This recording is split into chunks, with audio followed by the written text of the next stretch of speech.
बस बिस्मिल्लाहिर्रहमानिर्रहीम। प्रोग्राम इंशाअल्लाह फाइनल है मियां नवाज शरीफ साहब का। 21 अक्टूबर को इंशाअल्लाह वो पाकिस्तान तशरीफ ला रहे हैं और अल्लाह ताला ने चाहा तो वहाँ पर उनका पाकिस्तान के अवाम वालियाना तारीख़ी इस्तकबाल करेंगे इंशाअल्लाह। और मेरी आपके तवज्जुह से गुजारिश है अपने भाइयों और मुस्लिम लीग की ज़ुमा लीडर्स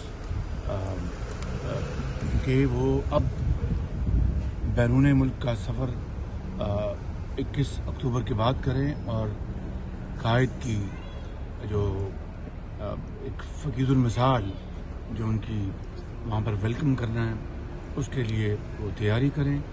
और उनसे मेरी ये भी दरख्वास्त है कि वो अब लंदन जो ख्वाहिशमंद है, बड़ी उनकी मेहरबानी है कि वो कायद से मिलने के लिए बहुत ख्वाहिशमंद है, लेकिन मेरी अब उनसे इस्तदा है कि वो पाकिस्तान में अब कायद से इंशाल्लाह मिलें। पाकिस्तान में उनका इस्तेमाल करेंगे या उनके साथ जाएंगे? एक सवाल कि आप नवाज शरीफ साहब की इंस्ट्रक्शंस पर उनसे हमेशा वो आपको कहते हैं कि आप उनका जो बयानिया वो मीडिया के सामने वो रखें, तो ये बहुत सारे लोग जानना चाह रहे हैं कि जो आप अगर ये बता दें कि पाकिस्तान वापसी के ऊपर क्या मुस्लिम लीग का अगले इलेक्शन से पहले बयानिया क्या होना है?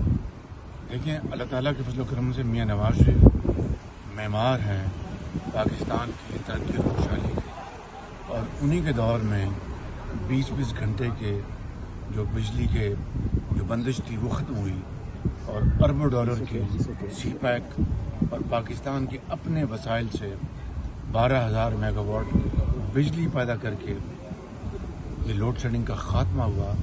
जो ज़राअत पीली हो गई थी वो दोबारा हरी हो गई। सनतों की चिमनियों से धुआं निकलना बंद हो गया था, वो चली। रोज़गार दोबारा वापस आया, एक्सपोर्ट्स में इजाफा हुआ और मुल्क के अंदर जो तारीख की सबसे कम सतह पर महंगाई थी 3.5%, मुल्क की जो तरक्की थी GDP उसकी शरह 6.5% थी। तो मियां नवाज शरीफ इंशाअल्लाह उसी सफ़र को आगे बढ़ाने के लिए पाकिस्तान अपने करोड़ों भाइयों और बहनों वापस आ रहे हैं और तरक्की और खुशहाली का सफ़र दोबारा जारी है।